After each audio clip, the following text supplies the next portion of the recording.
Ahora sí, qué gusto estar nuevamente con ustedes. Por 2 años estuvimos conectándonos por Zoom en los cursos el año pasado y antepasado. Fue, por cierto, febrero del 2020, mientras los chinos estaban lidiando con el problema, nosotros ignorantes de todo, ¿no? Disfrutamos aquí del curso. No me acuerdo qué era, método de estudio, principios de interpretación o algo así, ya no me acuerdo qué era el tema que desarrollamos y um, ahora tenemos la oportunidad de explorar un texto que a mí me apasiona, el libro de Santiago. Entre paréntesis, tienen un QR para mostrar, ¿no? Hasta después van a hacerlo, ok. Es que para quienes quieran hacer el curso con créditos, hay un trabajo extra, ¿no? Les contaremos un poco más adelante en torno al tema.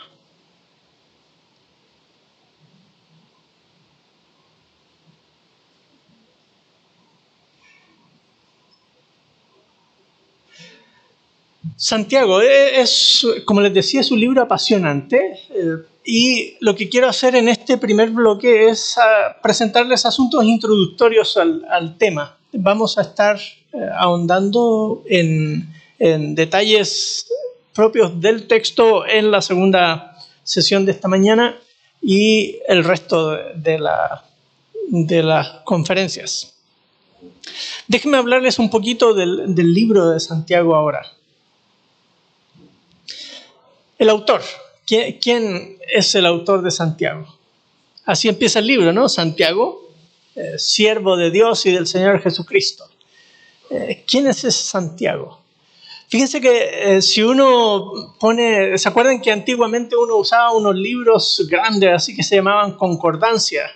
Y uno buscaba en los libros. Hoy ponen el teléfono o en la compu un nombre y le aparecen de una vez, ¿no? No tiene chiste, pero bueno, así es la tecnología, nos facilita las cosas. Si uno pone Jacobo, Santiago, le van a aparecer varios nombres, al menos 4 nombres. Vamos a mirar un versículo un ratito y quiero que presten atención al versículo. Santiago es una forma hispanizada del nombre Jacobo. Ustedes recuerdan que hay un futbolista brasileño que se llama Thiago, o portugués, Thiago Silva, Thiago, ¿no? Y Santiago, ¿no? Para que vean el nombre, ¿no? Santiago. Thiago es una contracción de Jacobo y Santiago es San Jacobo, ¿no? De ahí viene nuestro nombre Santiago. Porque el libro en griego dice Jacobos, ¿sí? Jacobo. Ahora, dicho todo eso, miren este versículo aquí en Hechos, al mero inicio del libro de Hechos, y ahí encontramos ¿cuántos Jacobos aparecen en ese versículo?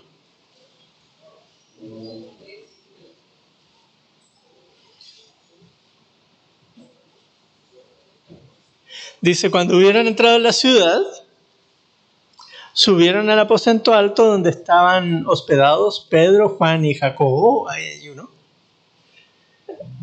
y Andrés, Felipe, Tomás, Bartolomé, Mateo, Jacobo, hijo de Alfeo, segundo Jacobo, Simón el celote y Judas, hijo de Jacobo. O sea, y aquí dice Jacobo, siervo de Dios y del Señor Jesucristo. Ahí hay 3 Jacobos. Uno es el famoso Jacobo, el hermano de Juan, ¿no? Es el primero que aparece ahí. Luego hay un Jacobo, hijo de Alfeo, que pues asumimos que debe ser alguno de los discípulos con su variante del nombre, ¿no? Y se menciona que Judas, no el Iscariote, porque ese sabemos que se suicidó, ¿no? El otro Judas del grupo de los apóstoles, su papá se llama Jacobo. pues ninguno de estos escribió el libro. ¿Sí? El primero, Jacobo, sabemos rápido en el libro de Hechos que murió. Murió a manos del rey Agripa. Herodes lo mandó a matar. Luego, de los otros es la única vez que se mencionan y no se mencionan más. Pero en el libro de Hechos se menciona otro Jacobo, el hermano del Señor Jesús. Y ese Jacobo sí es importante, ¿no? Estos 3 Jacobos que les menciono aparecen en los evangelios mencionados, y aquí en Hechos 1:13 aparecen los 3 funcionando. Pero Jacobo, el hermano del Señor, aparece primero en la lista ahí de Mateo, de los nombres de los hermanos de Jesús, es el primero de la lista, así que uno asume que debe ser el segundo del grupo. Jesús es el mayor y le sigue Jacobo. Jacobo, recuerdan, en la historia, él no está claro si creía o no creía en Jesús.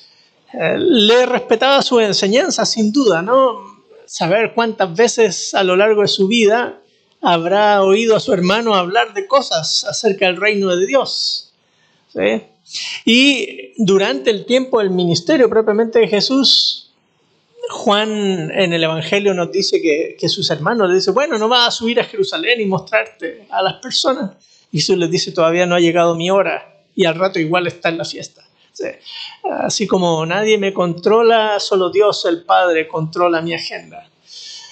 La cosa es que Jacobo se muestra un poco distante hasta, como dice Pablo en Corintios, que es la resurrección la que hace el cambio, porque uno de los que se le apareció a Jesús es precisamente a su hermano Jacobo.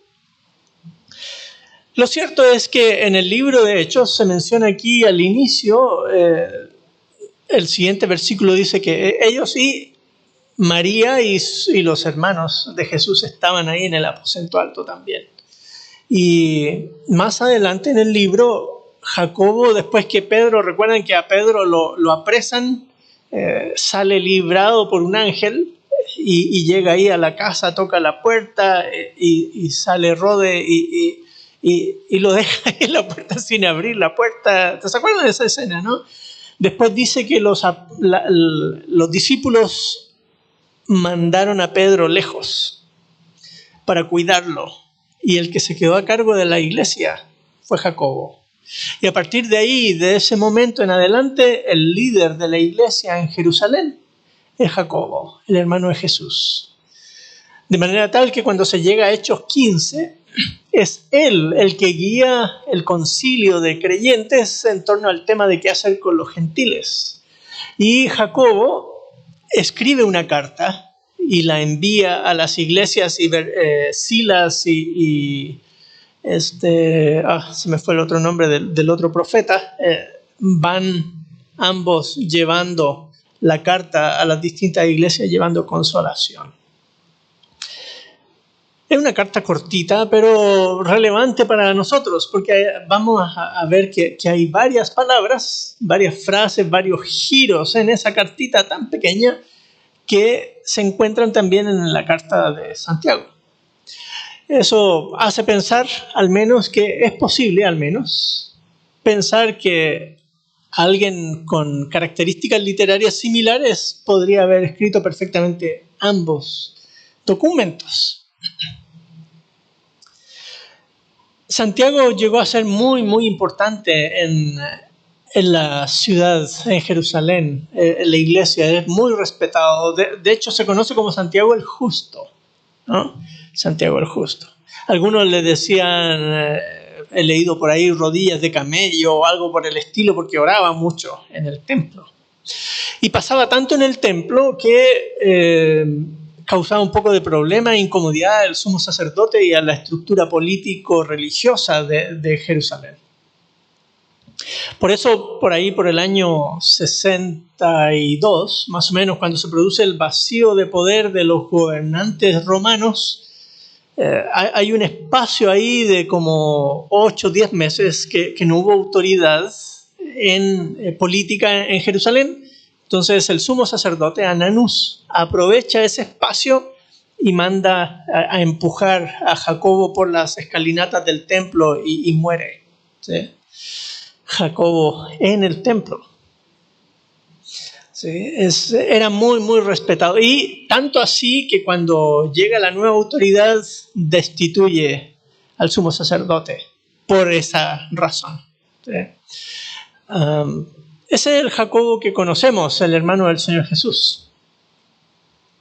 Y la tradición de la iglesia es muy fuerte en asociar este libro, Santiago, con él, con Jacobo, el hermano del Señor Jesucristo.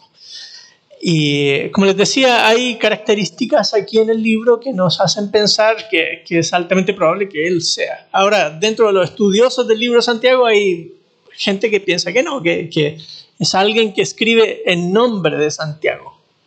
Y el libro sería tardío, pero la evidencia interna del libro a mí me convence mucho que no, que es al revés, que el libro es un libro muy, muy temprano en el desarrollo del pensamiento cristiano.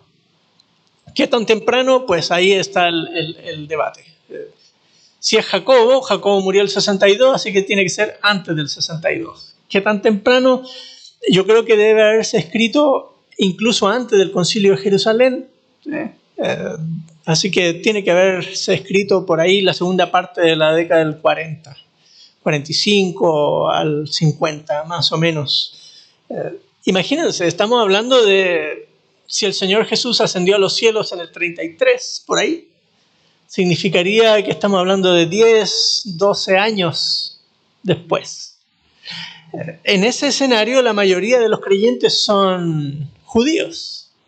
Uno que otro gentil, como Cornelio, ¿no? Se han ido convirtiendo al evangelio, pero aún los judíos que salieron por causa de Esteban, huyendo hacia el norte y hacia distintas regiones, evangelizaban primero a judíos.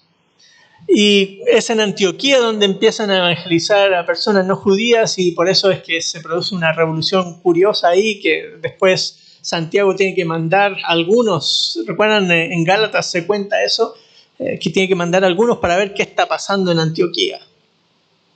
Porque hasta ese punto la mayor parte de los creyentes son judíos. Hay gentiles, sin duda, desde temprano en la historia del desarrollo de la iglesia, pero estos son mayoritariamente judíos. Y precisamente eso es lo que uno observa en esta carta.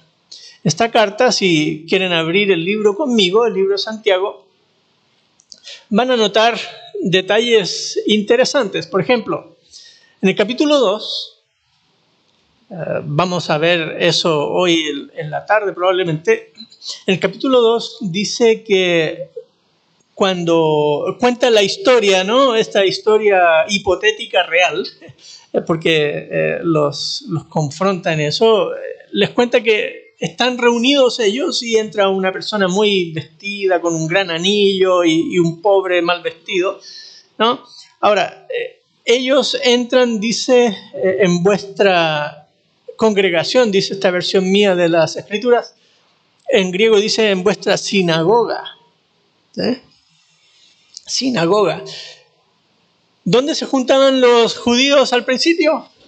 En la sinagoga. ¿Recuerdan que Pablo cuando evangelizaba llegaba a las sinagogas primero? Porque eso era lo normal. Los judíos se juntaban fuera de Jerusalén. El lugar donde se juntaban era la sinagoga. Y de hecho hay evidencia que cristianos seguirían en sinagogas tan temprano como el segundo siglo, ¿sí? O tan tarde como la parte temprana del segundo siglo, para ser más específico. Así que llama la atención que el ejemplo que ponga Santiago en el libro es un ambiente judaico, donde están en una sinagoga los cristianos reunidos. Y otros detalles interesantes. Por ejemplo, al final del capítulo 2 se nos cuenta la historia de Rahab. Dice, y pregunta Santiago, ¿no fue justificada por las obras cuando recibió a los, y nuestras versiones traducen, mensajeros? La palabra griega es angeloi, ¿sí? Angelos, ángel, ¿no? Ángeles. Pero claro, la palabra ángelos significa ángel o mensajero, no necesariamente ángel. Ahora, ¿cómo es que los lectores de Santiago saben que no está hablando de ángeles, sino de espías? Es porque conocen la historia de la conquista de Jericó. Eso muestra que es gente que conoce el Antiguo Testamento, ¿no? Otro ejemplo interesante de cosas curiosas, en el capítulo 5, versículo 11, dice: mirad que tenemos por bienaventurados a los que sufrieron. Habéis oído de la paciencia de Job y habéis visto el resultado del proceder del Señor. O sea, ustedes conocen la historia de Job y cómo termina la historia. ¿Qué Job? ¿Sí? O sea, se ve en el texto que el autor asume que sus lectores conocen el Antiguo Testamento de tal forma que no necesita ahondar en muchos detalles. Lo mismo pasa con Elías más abajo, ¿sí?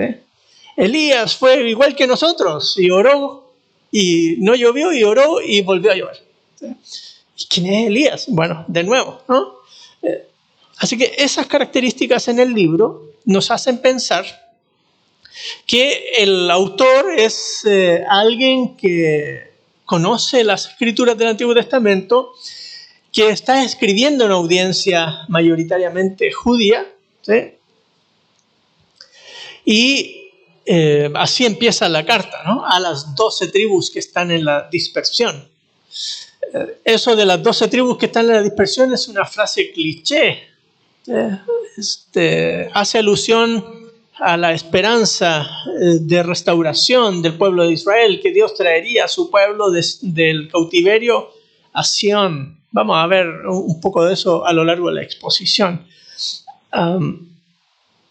Pero uno lo piensa en términos mayoritariamente judíos, aunque Pedro comienza igual, ¿sí?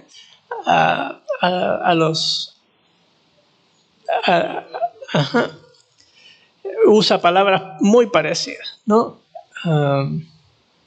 Habla de la dispersión y hace alusión ahí.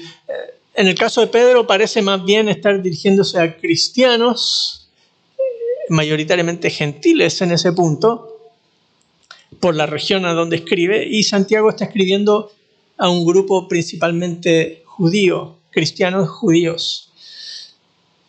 Así que hay asuntos y temas en el libro que son importantes para una audiencia judía.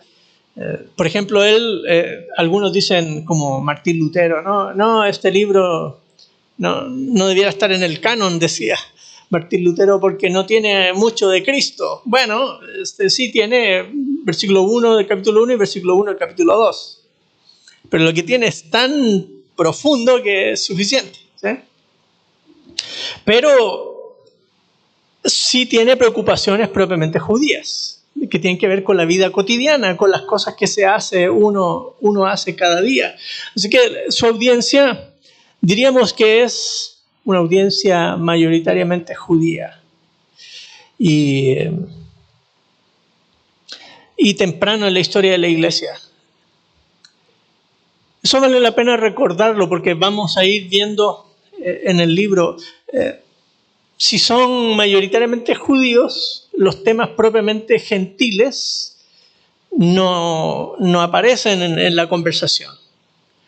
Por ejemplo, ¿qué hacer con la ley y la gracia? Aunque se menciona algo en el capítulo 2, vamos a ver que es un asunto muy secundario en el libro, ¿sí? Aunque para algunas discusiones en algunos lugares es como que si eso fuera Santiago. Santiago tiene otras cosas mucho más importantes y relevantes que conversar que ese tema.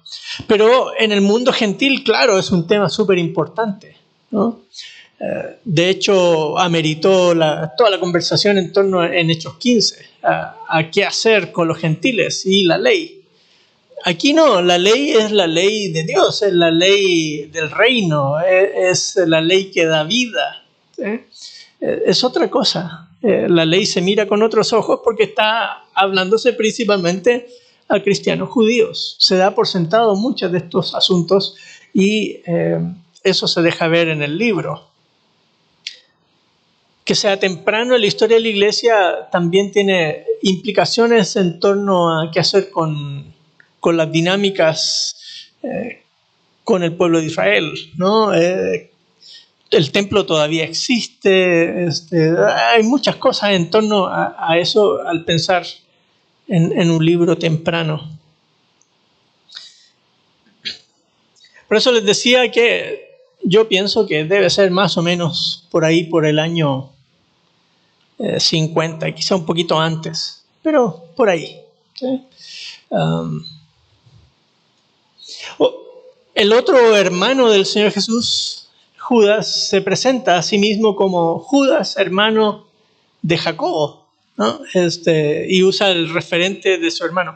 Porque Jacobo, pues es el nombre de uno de los patriarcas, ¿no? Por eso es un nombre muy, muy popular. Aparece por todos lados. Y Judas también era otro nombre muy popular porque fue uno de los héroes de la nación. Entonces cualquiera quiere ponerle Benito Juárez a su hijo, ¿no? Sí, Judas, ¿no? Pero él se presenta como Judas, hermano de Jacobo, como el referente es mi hermano, ¿sí? Jacobo es el autor y una carta muy, muy temprana. Así que hay otros temas también como las cuestiones escatológicas que se van a desarrollar como en el Evangelio de Juan o Apocalipsis, que no están en ninguna parte en el libro. Y nos va a ayudar a tener presente eso cuando lleguemos al capítulo 5, cuando habla de la venida del día del Señor, ¿no? La venida del Señor. Vamos a volver a esto que les estoy diciendo ahora porque es importante tomarlo en cuenta para explicar y entender mejor las dinámicas ahí en el capítulo 5. Santiago, entonces, es un libro judío, cristiano, ¿no? De hecho, hay un autor por ahí que decía que Santiago en realidad había sido originalmente un texto judío que alguien cristianizó, ¿no? Que le puso el nombre de Jesús por aquí y por allá para hacerlo, pero no tiene sentido. El libro no tendría sentido sin la persona de Jesús, de todos modos, ¿sí?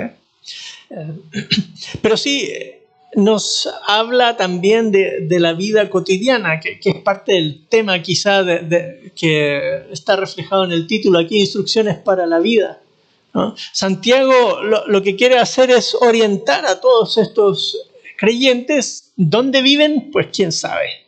Todavía hay mucha intriga porque no se nos dice en qué región vivirían. Uno piensa en lugares como Antioquía, que habría una comunidad judía grande, y hay suficientes creyentes que salieron de Jerusalén, que vieron al Señor Jesucristo, algunos de ellos quizá, otros que oyeron las enseñanzas de los apóstoles directamente, y ahora están trabajando y viviendo lejos de Jerusalén, pero con la autoridad de Santiago todavía reconocida.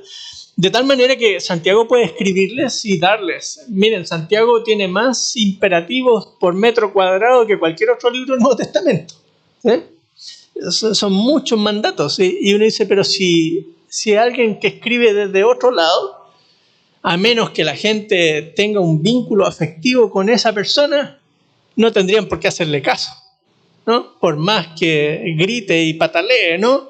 Así que uno asume que Santiago tiene una conexión muy cercana con estas personas que viven en otras ciudades, y Santiago se entera de lo que están viviendo y escribe esta carta para orientarlos de cómo vivir su vida cristiana en el día a día, en las cosas cotidianas, no solo en el culto, capítulo 2 al principio, sino en el día a día, cómo controlan su discurso, cómo se relacionan con los trabajadores que trabajan con ellos, ¿no? Cómo se relacionan con sus empleadores, cómo se relaciona el cristiano que tiene recursos económicos y planea hacer viajes financieros, comerciantes, ¿no? ¿Cómo hace el creyente que no tiene qué comer y la iglesia Sí, son esas cosas cotidianas de la vida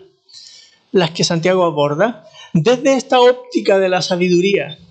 Creo que es un eje muy importante en el libro, la óptica de la sabiduría. ¿Qué significa vivir la vida sabia? Y de hecho, al principio de la carta él va a decir, ¿no? Si alguno carece de sabiduría, que se la pida a Dios, que da abundantemente y sin reproche. Así que Santiago construye su carta desde esta óptica, ¿no? De la vida cotidiana. ¿Cómo vivir la vida cotidiana de manera sabia? Y vamos a ir desarrollando un poco esa dinámica con la carta. La estructura del libro. Aquí hice un juego porque en realidad no tenemos cómo discernir bien la estructura de la carta. Si usted estuve haciendo el otro día un ejercicio de mirar cuántos bosquejos y estructuras veía de la carta, en como 20 comentarios, tenía 20 versiones diferentes, ¿sí? Santiago se resiste a ser diagramado, ¿sí? Santiago, no sé cómo es el pensamiento mexicano, pero el pensamiento guatemalteco es bien circular. Y cuando uno a través de la vida va aprendiendo a conversar de esa manera también, ¿no? Que uno dice una cosa, después como que cambió de tema y después vuelve a lo que estaba diciendo y así era mi suegro. Mi suegro es salvadoreño y uno tenía que conocer la historia que había contado 3, 4 días atrás porque él no iba a decir como les dije el otro día, no, él seguía donde se quedó, ahí seguía para adelante, ¿no? Y hay de aquel que se osara preguntarle de qué está hablando, ¿no? Había que asumir que uno sabía, ¿no? Un poco así es la articulación de las ideas del guatemalteco. Plantea una idea como que va para otro lado y uno tiene que decir hacia dónde va esta persona con lo que me está diciendo para tratar de ver en el punto. El chileno es un poco más lineal en la manera de pensar y articular sus ideas. Pues Santiago es más o menos así. Sí, Santiago es más circular en su pensamiento. Si uno quiere ver a Pablo en Santiago, está perdido, ¿sí? A Pablo le gusta decir punto 1, inciso 1, inciso 2, subpunto 3, subpunto 4, volvamos al... No, Santiago no funciona así. Por eso da risa mirar a alemanes y norteamericanos tratando de bosquejar el libro porque no hay cómo, ¿sí? Se resiste Santiago. A Santiago no le gusta que lo controlen, creo yo, ¿sí? Por eso lo que uno observa en Santiago es que hay textos al principio, claramente el versículo 1 es una introducción, un saludo, ¿no? Pero a partir del versículo 2 hasta como el versículo 18, quizás algunos se aventuran hasta incluso el 27, todo el capítulo 1, de temas que plantea Santiago que luego va a desarrollar en el libro. Entonces, por ejemplo, al principio del capítulo 1 vemos el tema de la sabiduría, pero luego en el libro va a ir mostrando el tema de la sabiduría y va a aparecer por aquí y por allá. El tema de los ricos y los pobres aparece aquí en el capítulo 1 y luego en el capítulo 2, en el capítulo 5, ¿no? El tema de la ley aparece esbozado en el capítulo 1 y luego aparece en el capítulo 3, en el capítulo 4. Entonces, vamos viendo que esta introducción es una especie de índice de temas en Santiago. Y eso es importante vamos a ir viendo en mi exposición cómo es que yo voy a ir haciendo las conexiones. Voy a decir, recuerden que en el capítulo 1 menciona, en el capítulo 3 va a hablar de... ¿sí? Porque eso hace Santiago. Santiago, uno no puede solo, por ejemplo, si voy a predicar, Santiago, hermano que me contó que estaban empezando las secuencias de predicación en Santiago, uno no puede solo... Recuerden que uno dice que para interpretar un texto hay que mirar el contexto literario, ¿no? Los versículos antes, los versículos después. Pues en Santiago no funciona así. En Santiago hay que mirar todo el libro siempre, ¿sí? Porque los temas están desperdigados en el libro. Entonces, cuando uno mira un tema y quiere explicarlo, tiene que explicarlo a la luz del resto del tema en el mismo libro. y tratar de dilucidar cómo a veces en un versículo dice poquitas cosas que después implican muchas otras cosas más. Sí, por ejemplo, en el capítulo 1, como les decía, menciona al rico, pero sabemos que hay al inicio del capítulo 2 un hombre rico que entra a la sinagoga y un pobre, ¿no? Más adelante hay un hermano o una hermana pobre. Luego al final del capítulo 2 hay una mujer prostituta que es pobre, ¿no? Luego en el capítulo 4 vuelve a aparecer un empresario que es comerciante. No se usa la palabra rico, pero se describe como alguien que tiene poder económico. Capítulo 5 aparece con todo, ay de vosotros ricos, llorad y aullad, ¿no? Por las miserias que os vienen. Pero fíjense que el tema, si estoy mirando solo versículos 9 al 11, me quedé corto para explicar el tema. ¿Sí? Porque el tema está por todos lados. Eso mismo nos va a pasar con otros textos. Por ejemplo, cuando habla de la verdadera religión, dice que uno debe poner riendas a su lengua. Eso es capítulo 1, pero en el capítulo 3 dedica un montón de versículos a hablar del tema, ¿cierto? Pero en el capítulo 4 va a dar ejemplos concretos del uso inadecuado de la lengua. Y vamos a ver cómo esos ejemplos implican mucho para poder entender el asunto del discurso. Esos son buenos ejemplos que muestran que es difícil bosquejar, porque entonces tendríamos que despedazar el libro y ordenarlo de otra manera para que quede bien lindo, así, tema 1, tema 2, tema 3 y subpunto 1, subpunto 2. Eso nos muestra, además, otra característica del libro que a mí me fascina. No sé aquí en el norte del país, pero toda en la zona sur del país aquí, las mujeres visten, en Guatemala se le llama huipil a eso, ¿sí? a lo que va aquí arriba, tejido, elaborado, y también los cortes o faldas, ¿no? Elaborados de una manera de muchos colores, con hilos que van por un lado, van por otro y van conformando una trama muy linda de diseño. De tal manera que si uno quiere jalar un hilo no puede, porque está entrelazado con todos los demás hilos. Eso pasa también con Santiago. Santiago, uno no puede decir, esto habla de este tema y solo de ese tema, porque cada tema está entrelazado con los demás. De manera que yo no puedo hablar, por ejemplo, de la ley sin hablar de la sabiduría, sin hablar del rico, sin hablar de la compasión, etc. ¿Sí? Están todos los temas íntimamente relacionados. Por eso, resumiendo, la introducción, el capítulo 1, 2 al 18 más o menos, nos lanza temas que parecen estar desconectados, así como que pasa de un tema al otro, pero es que Santiago está pensando en sus ideas que va a ir desarrollando a lo largo de su carta y tira estos temas y luego va a construir sobre eso. Esa es la estructura. Y aquí pueden ver en la pantalla entonces a grandes rasgos algunas ideas y más o menos esas vamos a ir usando para avanzar en nuestra exposición.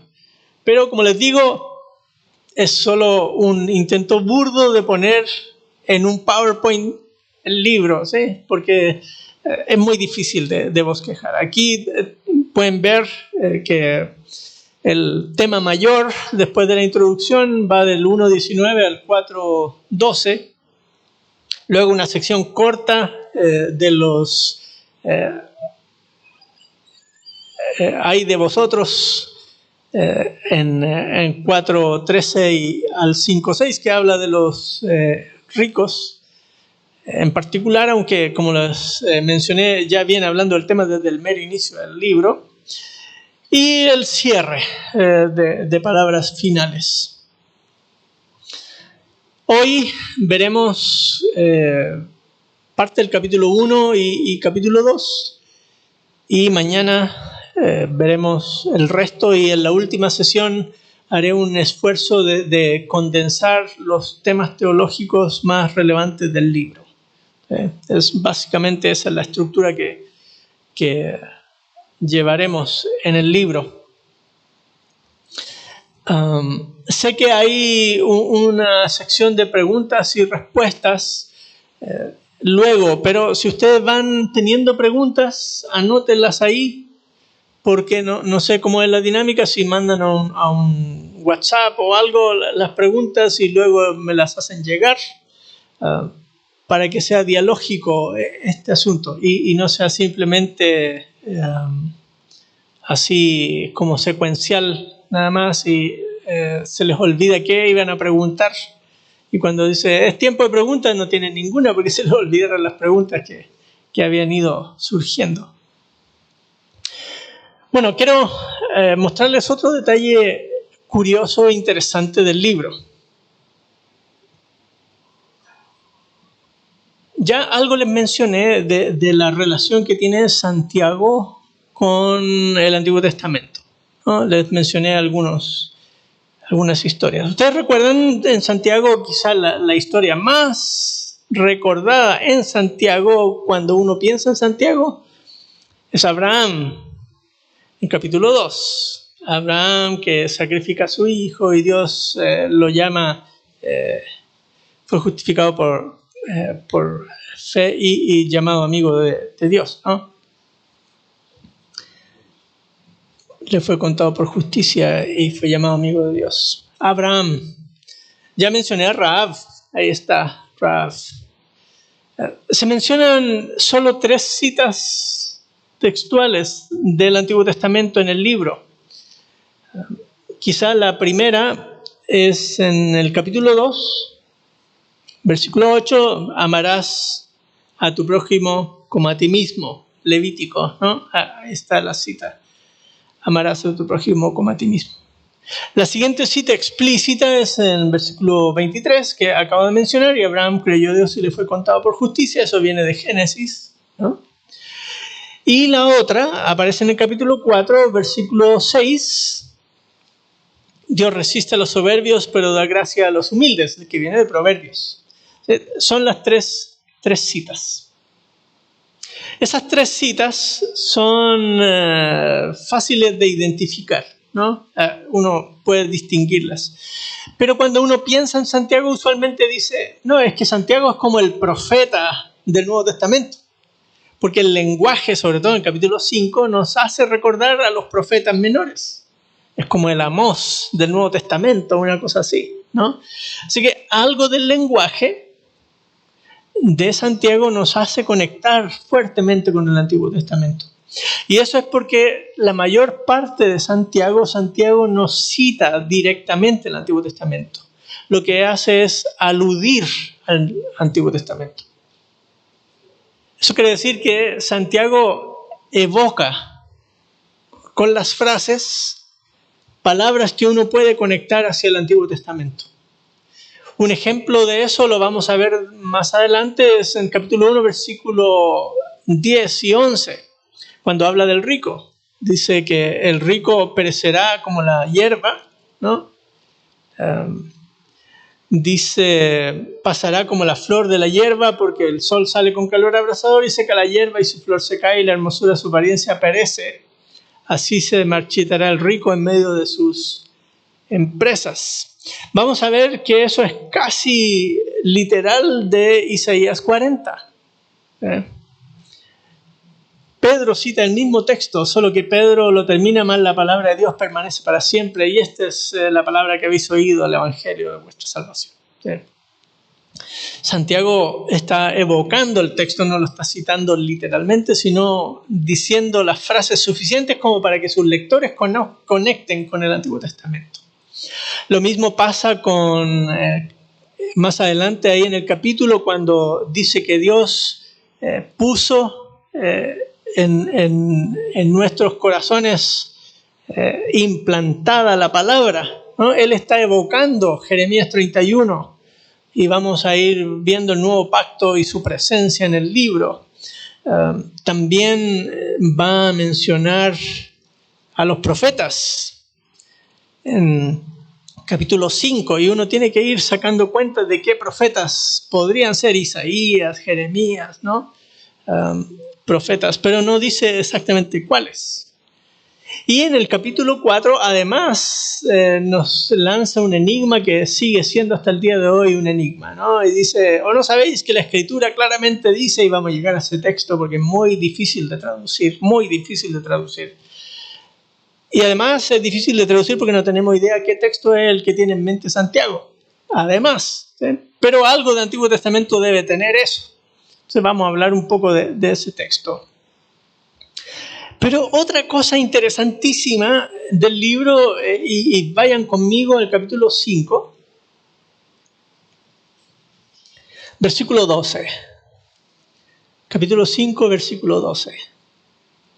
Dice, y sobre todo, hermanos míos, no juréis ni por el cielo, ni por la tierra, ni con ningún otro juramento, antes bien sea vuestro sí, sí, y vuestro no, no, para que no caigáis bajo juicio. ¿Les suena la palabra de alguien en alguna parte, ese texto?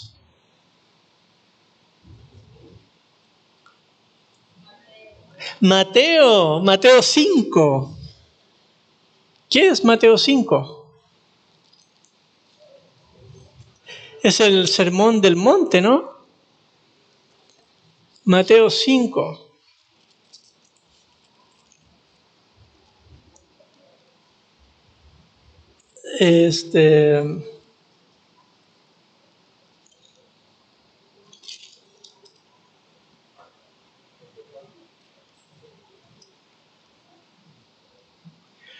Pero yo os digo, 34, ¿no? No juréis por ninguna manera ni por el cielo, porque el trono de Dios, ni por la tierra, porque el estrado de sus pies, ni por Jerusalén, porque es la ciudad del rey, ni jurarás por tu cabeza. Antes bien, sea vuestro hablar sí, sí, no, no, porque lo que es demás procede del mal. Sí. Oh, y uno dice, wow, que se parece a las palabras de Jesús en el Sermón del Monte.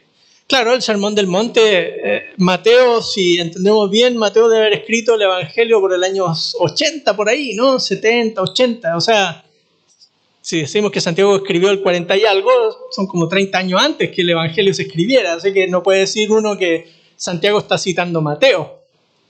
Lo que sí es cierto es que está citando palabras de Jesús. Capaz que Santiago debe haber oído a su hermano cuántas veces diciendo, ¿no?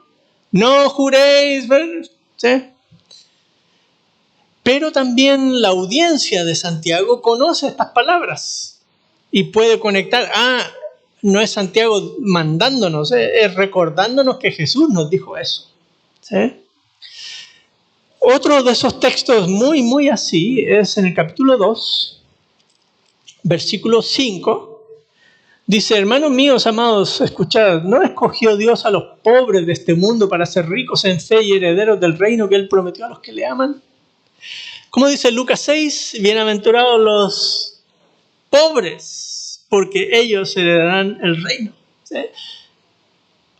Nuevamente podemos ver, y hay algunos autores, por ejemplo John Stott en su introducción al Nuevo Testamento tiene una lista larga de paralelos entre las palabras de Jesús y el libro de Santiago. En las notas que les mandamos ahí, al inicio de las notas, hay varios paralelos que ustedes pueden ver y sorprenderse de la cantidad de palabras de Jesús que aparecen aquí en el libro. De manera tal que uno puede reconocer que si Jacobo, el hermano del Señor Jesús, convivió con él desde niño, jugaron, pelearon juntos, ¿no? Saber cuántas cosas juntos hicieron. Y ya grande oyó a su hermano enseñar y luego él apela a la autoridad de Jesús y su enseñanza para enseñar y construir su propia autoridad. Y Santiago cita el Antiguo Testamento y las palabras de Jesús para construir su autoridad. No es como Pablo, que Pablo dice, yo soy apóstol de Jesús y ustedes me obedecen porque...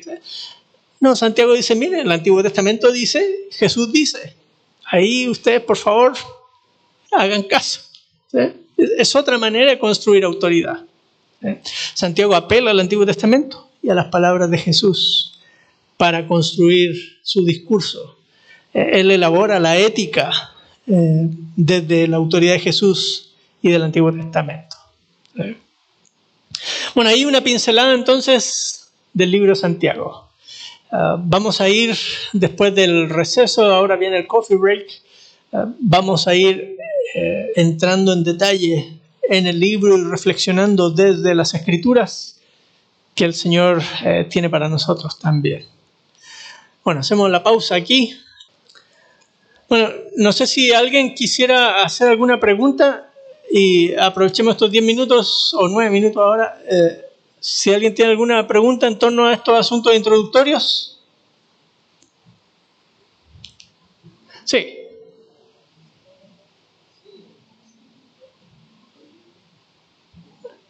Cuénteme y yo clarifico la pregunta acá.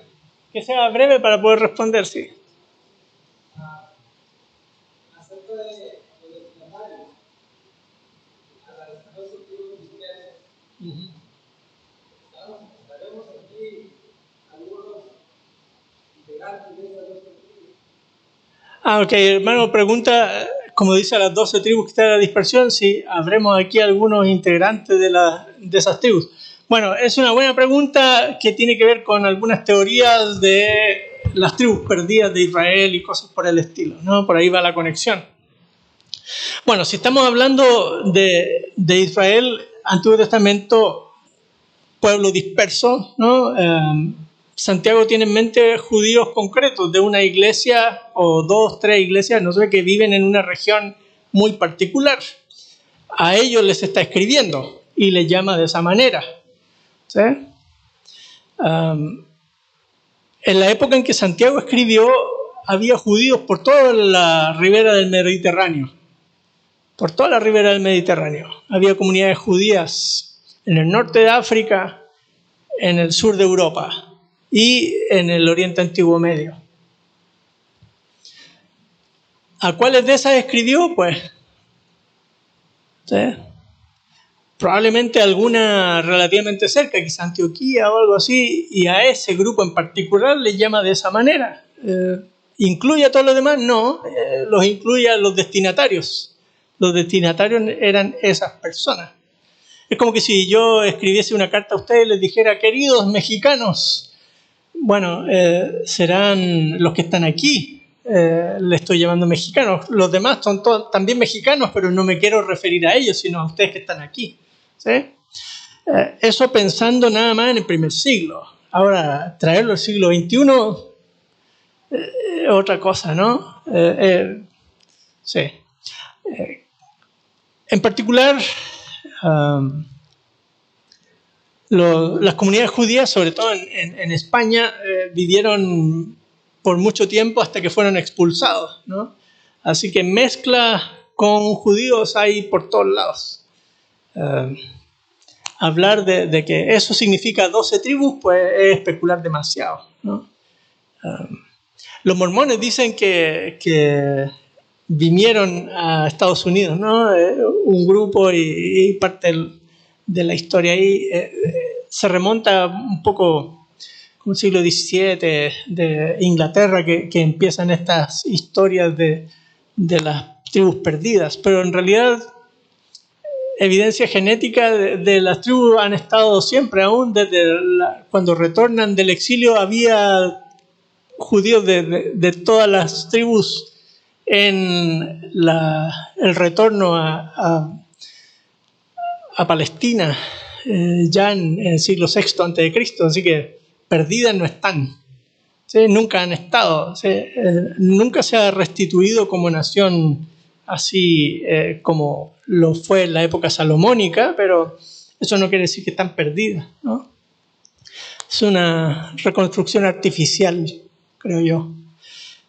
Pero eso no quiere decir que, por ejemplo, uno de mis hermanos se hizo un análisis genético para una cuestión y salía no sé qué porcentaje ahí de judío, interesante, ¿no? Yo no sé cómo es que llegaron a decir que era 0, algo. ¿Qué significa ser judío? Pues quién sabe, ¿no? Si son una mezcla desde el mero inicio de la constitución del grupo. Puede ser egipcio, ¿no? O arameo, o palestino y se le puede atribuir a eso la misma categoría, pero bueno, eso es meterme en otros rollos de cuestiones. Pero aquí, 12 tribus que están en la dispersión es una evocación poderosa del nuevo éxodo. Probablemente con el Dr. Conkel han estudiado ese tema en algunos libros como Isaías, de la vuelta del pueblo de Dios a Sión. Dios había dicho que los había dispersado y los traería de vuelta, haría de ellos una nación y establecería un pacto con ellos. Y nosotros los gentiles, como dice Pablo, hemos sido incorporados en esa vid o en esa olivo, ¿no? En ese olivo. Pero aquí, en particular, en Santiago tiene en mente creyentes en el Señor Jesucristo que son de origen judío, mayoritariamente, aunque no podemos descartar que haya gentiles también en la comunidad a las que escribe Santiago, porque gentiles hubo desde el inicio de la iglesia, ¿no? Pero mayoritariamente judíos. Nada más ahí, reflexionando sobre el caso de Santiago, cómo vivió con nuestro Señor de niño, como decía usted, y me parece que escribió, ¿no? Muy poquito de Dios, ¿no? Sí hace referencia al Antiguo Testamento y a todo a lo que vivió con Jesús, pero muy poquito escrito, ¿no? Sí, hay personas que son buenas para hablar, ¿no? Y escriben poco, y hay otros que escriben un montón y hablan poco, ¿sí? Sí. Sí. De Lucas no tenemos ninguna predicación, pero tenemos 2 libros gigantes que son como un tercio del Nuevo Testamento, ¿sí? Así que Judas escribió menos todavía, ¿no? Si uno quisiera tener más información, pero es lo que el Señor nos dejó, ¿no? Sí. Está bien, gracias. Sí, yo siempre he tenido la duda, porque de acuerdo a Marcos 6:3, que dice, ¿no es este el carpintero, el hijo de María y hermano de Jacobo, refiriéndose a Santiago, José, Judas y Simón? ¿No están sus hermanas aquí con nosotros? Y dice que se escandalizaban de ello. Uh-huh. Entonces, yo no he podido encontrar, a lo mejor no soy muy estudioso, pero José, esposo de María, desaparece pronto en la escritura. Ya no vuelve a aparecer y no se sabe qué sucedió con él. Entonces, si todos los hermanos y hermanas de Jesús eran también hijos de José. Una muy buena pregunta. Y ha habido bastante especulación a través de la historia de la Iglesia, sobre todo para tratar de cuidar la virginidad perpetua de María, ¿no? La teoría más aceptada en el mundo católico es que eran hijos de José y no de María, pero la Biblia no dice eso, ¿no?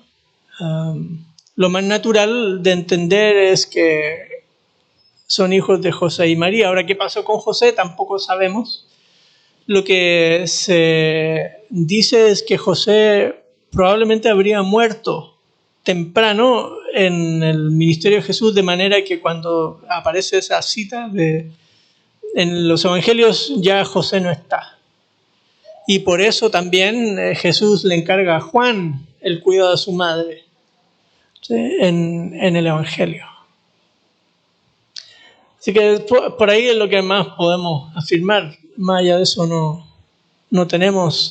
La tradición de la iglesia temprana dice que José habría muerto temprano, ¿sí? Y fíjense que la edad promedio de los hombres en el primer siglo era 30, 40 años. De ahí no pasaban, ¿sí? Porque había muchas guerras, enfermedades y otras cosas. Las mujeres tendían a vivir un poquito más, 50, 60. Por eso la lista de viudas que desean no menor de 60 años es una lista muy exclusiva de mujeres, ¿sí? Pero en general la gente no vivía tanto. No tienen privilegio, y los mexicanos tienen una vida bastante longeva, ¿no? Es bien recurrente encontrar mexicanos de más de 100 años, ¿no? Pero en el primer siglo esa no era la norma. Alguien con la edad de Ana en el templo, ¿recuerdan? Eso sería casi una mujer eterna, ¿sí? Es lo que Lucas trata de resaltar ahí, que es una mujer muy longeva que ha vivido la eternidad casi en el templo esperando a la aparición del Mesías.